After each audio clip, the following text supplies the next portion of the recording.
24 फरवरी माघ पूर्णिमा के दिन किया गया ये उपाय शीघ्र करवाएगा आपके बच्चों का विवाह। आज के इस वीडियो में मैं आपको बताने वाला हूं, जिन लड़के या लड़कियों के विवाह होने में लगातार विलंब हो रहा है, शादी के लिए बातें तो चलती है लेकिन सफलता तक नहीं पहुंच पाती हैं। तो ऐसी स्थिति में माता या पिता ये उपाय कर सकते हैं अपने बच्चों के लिए, जिससे जल्दी से जल्दी शादी का रिश्ता तय हो जाएगा। तो आज के इस वीडियो में 24 फरवरी माघ पूर्णिमा के दिन किया जाने वाला एक शक्तिशाली एवं प्रभावशाली प्रयोग लेकर के आया हूं। आप एक बार इस उपाय को आजमा करके जरूर देखिएगा।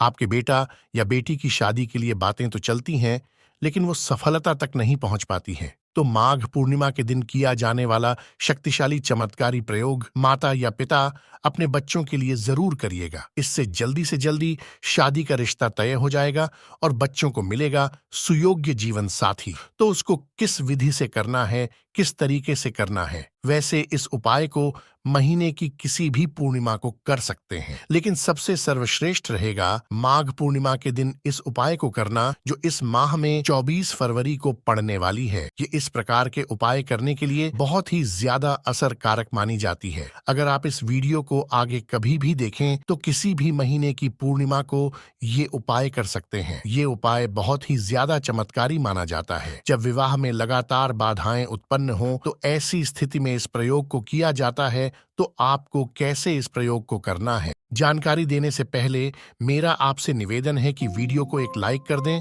और साथ ही विवाह संबंधित जानकारी के लिए चैनल को सब्सक्राइब अवश्य कर दीजिएगा। तो चलिए विषय पर आते हैं, कैसे करना है माघ पूर्णिमा के दिन ये उपाय, जिससे जल्दी से जल्दी आपके बेटा या बेटी की शादी का रिश्ता तय हो जाए। तो देखिए, पूर्णिमा के दिन आपको ब्राह्म मुहूर्त में उठ जाना है।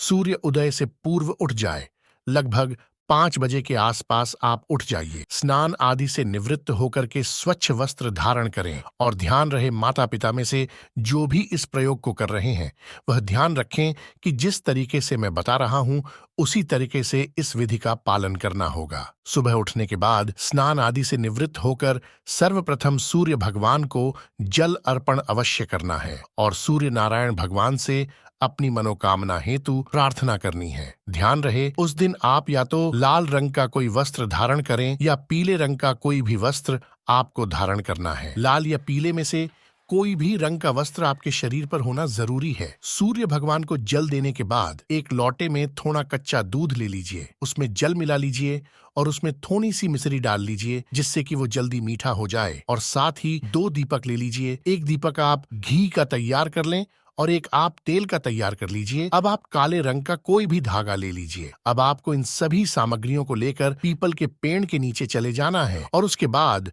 सर्वप्रथम अपनी मनोकामना हेतु प्रार्थना करते हुए जो लोटे में आपने मीठा जल तैयार किया है वो पीपल के पेड़ में आप अर्पण कर दीजिए। उसके बाद में घी का और तेल का दीप वहां पर आपको प्रज्वलित कर देना है। प्रज्वलित करने के बाद ध्यानस्थ होकर के अपनी मनोकामना हेतु प्रार्थना करें। अपने पूर्वजों से, अपने पितरों से प्रार्थना करें, जो भी आपके इष्ट देव हैं उनसे प्रार्थना करें और श्री नारायण भगवान विष्णु के चरणों में विनम्र प्रार्थना करें कि मेरे बेटा या बेटी के जीवन में विवाह होने में जो बाधाएं बार बार उत्पन्न हो रही हैं, इसका निवारण करना। ध्यान रखें कि इस प्रकार की प्रार्थनाएं यदि आप पूर्णिमा के दिन करते हैं पीपल के पेड़ के नीचे, तो ये क्रिया बहुत ही ज्यादा प्रभावशाली मानी जाती है और ये शीघ्र विवाह का योग बना देती है। जब आप दीप प्रज्वलित कर देते हैं उसके बाद आपके पास रहता है काला धागा। काला धागा इतना बना लें कि इससे आपकी 9 परिक्रमा हो जाए, तो परिक्रमा करते रहें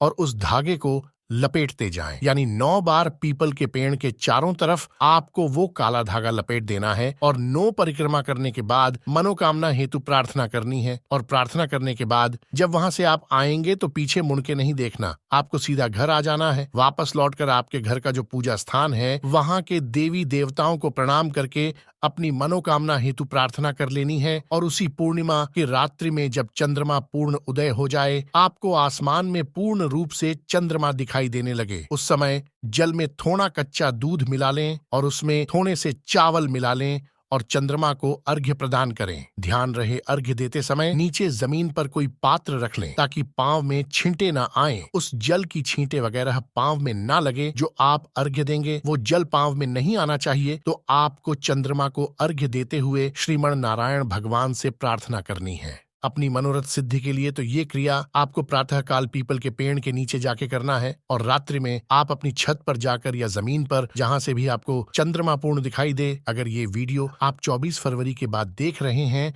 तो आप किसी भी माह की पूर्णिमा को कर सकते हैं, उसमें भी ये उपाय श्रेष्ठ रहेगा। लेकिन आप माघ पूर्णिमा जो अभी 24 फरवरी 2024 को पड़ने वाली है, यदि उस दिन कर लेंगे तो ये बहुत ही ज्यादा उत्तम शुभ फलदायक कहा गया है। तो उम्मीद करता हूं कि इस उपाय को करने के बाद निश्चित रूप से एक मनोरथ सिद्ध का परिणाम आपके समक्ष जरूर आएगा। और प्रिय साथियों, अंत में आपसे प्रार्थना है कि चैनल को अभी सब्सक्राइब कर दें, वीडियो को एक लाइक अवश्य करें।